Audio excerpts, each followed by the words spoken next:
Je suis avec Razia, qui va nous parler de son parcours et de l'école dans son pays. Donc nous allons laisser Razia se présenter. Bonjour, je m'appelle Razia, je suis afghane, j'ai 19 ans. On est arrivé en France en octobre en 2017 avec ma famille, ma mère et mon frère. Avant, on était à Paris, après on a déménagé, on est arrivé à Aurillac. Ça fait 2 ans que j'habite à Aurillac avec ma famille. L'année dernière, j'étais dans un lycée pour apprendre la langue française. Et après, maintenant, je suis en unicité. Donc maintenant que tu t'es présentée, Razia, est-ce que tu pourrais nous expliquer comment ça se passe l'école là-bas? J'avais 8 ans que je commençais mon école. Je commençais classe 1, 2, 3, 4, 5 jusqu'à 6. Après, j'ai arrêté. Mon école, c'était jusqu'à côté de chez moi. C'était pas trop loin. Et, euh, et euh, hum, Et du coup, il y a combien de classes là-bas en Afghanistan? On peut y rester jusqu'à combien de temps dans l'école? Jusqu'à 5 heures. Par exemple, il y a 2 groupes. Les filles, les garçons, ils en commencent de 7 heures jusqu'à midi. Après, c'est les filles de 12 heures midi jusqu'à 5 heures. D'accord. Oui. Du coup, les filles et les garçons ne sont jamais mélangés. Non, si, ça dépend. Il y a des écoles privées que les filles et les garçons, ils sont ensemble dans la classe, mais dans le public, non. Clara, je veux t'expliquer comment ça se passe école en Afghanistan. Moi, j'avais 8 ans que je commençais école. J'étais dans une école publique avec mon frère. Mon école, c'était pas trop loin de chez moi, c'était juste à côté. J'étais j'étais en sixième classe et mon frère, elle était en quatrième classe. Chez nous, c'est pas comme en France. On reste pas toute la journée à l'école. On reste moitié de jour. Et on a juste un jour de week-end. Et après, toute la semaine, on travaille.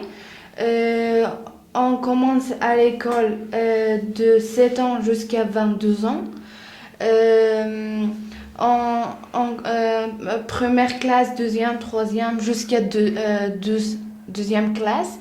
Après, on va aux universités. Est-ce que les classes sont mixtes? Dans l'école publique, oui. Dans l'école publique, non. Les garçons et les filles, ils sont pas ensemble dans la classe. Mais dans l'école privée, ils sont ensemble.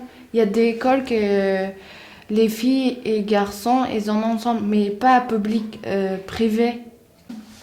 Est-ce que les femmes, elles peuvent enseigner dans ton pays? Avant, il n'y avait pas beaucoup de femmes professeurs à l'école, mais maintenant, il y a beaucoup de femmes qui sont professeurs à l'école à Kaboul, même dans d'autres villes de l'Afghanistan. C'est quoi vos matières là-bas dans ton pays?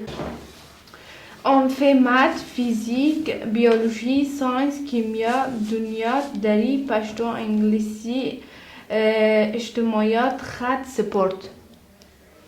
Et anglais, c'est pour apprendre l'anglais et pashto, c'est en langue afghane. Est-ce que toi, tu portes des uniformes dans ton pays? Oui, on a des uniformes, on est obligé de porter uniforme à l'école. Pour les filles, c'est des vêtements noirs avec deux vals blancs. Et pour les garçons, c'est des pantalons noirs avec chemise bleu. Est-ce que toi, ton école, elle était payante? Non, j'étais dans une école publique, mais il y a des écoles privées que c'est payant et ça coûte pas très cher. C'est 1 000 avroni. Les fournitures, est-ce que l'école, elle vous les donner? Oui, des fois, mais pas toujours. Du coup, Razia, est-ce que pour toi, tu y retournerais à l'école là-bas maintenant? Non, parce que c'est dangereux avec les talibans. تشكر مكالمة عملي.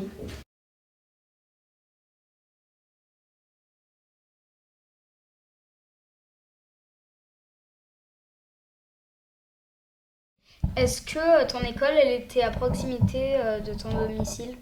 Les écoles étaient assez loin de chez moi parce que j'étais en grande ville quand j'étais au collège et au lycée. J'ai dû prendre le bus, pas le bus scolaire, c'était le double-decker bus, c'était à peu près 10 km de chez moi. Quels étaient vos horaires quand vous étiez en Écosse? En Écosse, on allait à l'école donc, déjà tous les jours, donc toute la journée, donc le mercredi après-midi compris. Par contre, on commence à 9h et on finit vers 3h15, 3h30. Alors, les écoles en Écosse ne sont pas payantes. Alors, les écoles publiques ne sont pas payantes comme en France. Après, il y a les écoles privées qui sont payantes, mais ils sont très, très, très chers. Donc, tu as les écoles privées comme Eton, par exemple en Angleterre, où c'est très, très cher, c'est pour l'élite. Et ces écoles-là ne sont pas forcément catholiques ou protestantes, c'est juste payant et ça coûte très cher pour y aller.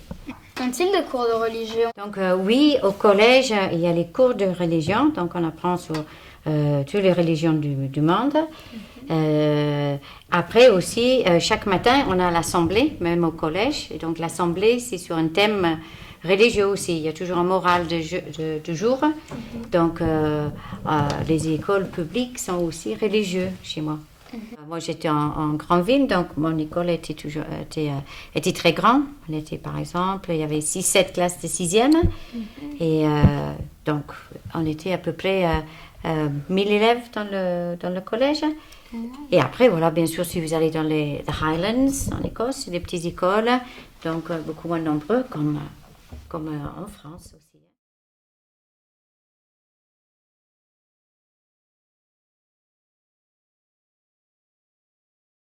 Je suis né à Aurillac, dans le Cantal, et j'ai grandi à Aurillac jusqu'à l'âge de mes 15 ans. Et ensuite, je suis allé étudier au Danemark. Est-ce que tu pourrais parler de l'école au Danemark? C'est une école qui s'appelle une après-école, Efterskole. Et en fait, au Danemark, les élèves vont faire, c'est-à-dire 3 ans de collège ou 4 ans de collège. Et puis, ils peuvent choisir de faire 1 an en plus dans un collège spécifié, dans qui a un thème particulier, une matière en particulier. Donc, c'est la 10e année, ils appellent ça. Et après, on peut aller directement continuer le lycée. Donc, c'est une école avec un élément qui nous rejoignait tous, c'était la musique. On était tous musiciens. Les horaires, c'était le matin. Donc, on avait cours de 9h jusqu'à midi ou 1h. Et après, le reste de l'après-midi, c'était dédié aux activités musicales. Le matin, on devait tous se retrouver à 8h du mat dans la salle commune, dans l'auditorium de l'école, pour chanter. Et on s'asseyait pour chanter des chansons folkloriques danoises. C'est une grande tradition danoise, c'est de se retrouver autour des chansons danoises et de chanter ensemble. On a au Danemark toutes les matières qu'on aurait en France. Ça peut certains cours qui étaient optionnels, pour certains qui pouvaient choisir de faire des cours en plus. Le matin, c'était les cours qui étaient plus académiques, on va dire. Donc tout ce qui était danois, anglais, voilà, maths. Et l'après-midi, on avait plus souvent donc, tout ce qui était des activités créatives, comme la musique, oui, le dessin, l'art plastique, tout ça. Les matières créatives n'étaient pas notées. Et en termes de notes, il y avait des notes. C'est pas aussi souvent noté qu'en France. On avait des examens de fin d'année. Comme ça, c'était le brevet en quelque sorte. Et donc ça, c'était noté. Mais les matières créatives n'étaient pas notées. Au niveau du collège, il y a des il y a des activités organisées dans le cadre scolaire. Puis il y a aussi d'autres, ce que je vous ai expliqué, les après-écoles, cette 4e année du collège qui est optionnelle, 4e, 5e année. Il y a d'autres écoles qui sont, par exemple, qui se réunissent autour d'un autre thème qui pourrait être le sport, ou qui pourrait être la gymnastique. Donc, il y a d'autres écoles où vraiment le sport était un élément central de leur éducation. Du coup, les cours, c'est jusqu'à 2 ou 3 heures dans les 3 premières années. Après 2 heures ou 3 heures, les gens rentrent chez eux. Alors que dans cette école où moi j'étais, donc la dernière année du collège ou l'année supplémentaire, on est vraiment tous encore au sein de l'école et on vit ensemble. Donc il était beaucoup plus simple d'organiser des activités tout au long de la journée. Enfin, dans les grandes villes, il y a plusieurs écoles et chacun peut en quelque sorte choisir. Je pense que c'est pas aussi strict qu'en France. Je sais qu'en France, j'étais, moi par exemple, pour aller au collège, en fonction de la commune où j'habitais dans le Cantal, on m'a envoyé faire mes études dans un collège en particulier. Au Danemark, c'est un peu plus libre, on peut choisir plus librement son école. Est-ce que tu pourrais nous dire merci en danois? Merci.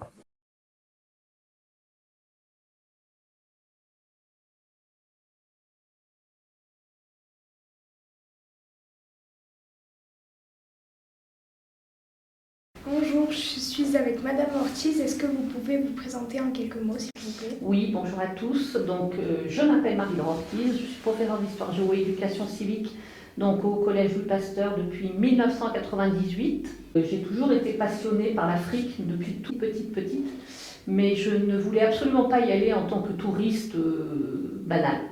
Voilà, donc j'ai eu l'occasion en 1998, en étant à Aurillac, d'avoir accès à des profs d'histoire géo qui partaient à la retraite et qui cherchaient quelqu'un pour les remplacer pour aller en Afrique. Donc c'est comme ça que je suis partie en Afrique la première fois. Le collège, il y en a un, pas toujours par village, donc du coup c'est plus loin, et le lycée c'est à la ville. Selon les villages, on a des enfants qui peuvent faire 1 heure de route le matin à pied et la même chose le soir. Donc c'est très très variable. Disons que ces dernières années, en tout cas, il y a eu un progrès et une volonté du gouvernement d'établir au moins une école par village, de façon à ce que les enfants ne fassent plus autant de kilomètres qu'avant. Mais voilà, c'est pas encore... Puis c'est pas comme chez nous, il n'y a pas de transport scolaire par exemple. Donc du coup, tout se fait à pied ou à vélo. Très très très variable, c'est-à-dire que moi j'ai vu des classes de CP jusqu'à 80 élèves, même parfois plus. Avec pas un bruit, je tiens à le préciser quand même, parce que dans ces pays-là, les enfants savent quelle est la valeur de l'école. Et donc du coup, si on veut pouvoir réussir à apprendre, et ne serait-ce qu'à entendre le maître, eh ben, il faut se taire. Donc vous avez 80 élèves dans une classe, il n'y a pas un bruit. Comment on dit merci en burkinabé? Alors en fait, la langue burkinabé n'existe pas. Parce que comme on est en Afrique, il y a plein de langues dans le pays. Donc moi, ce que je sais dire, c'est amitié. Et c'est dans la langue dioula, c'est ce qu'on appelle le dioula, qui est en fait la langue que tout le monde comprend au Burkina. Mais vous avez aussi le moré, vous avez aussi le bobo, vous avez aussi le peul. Donc c'est vraiment la langue que tout le monde peut comprendre. Donc c'est Anitié, ça s'écrit A-N-I-T-I-E.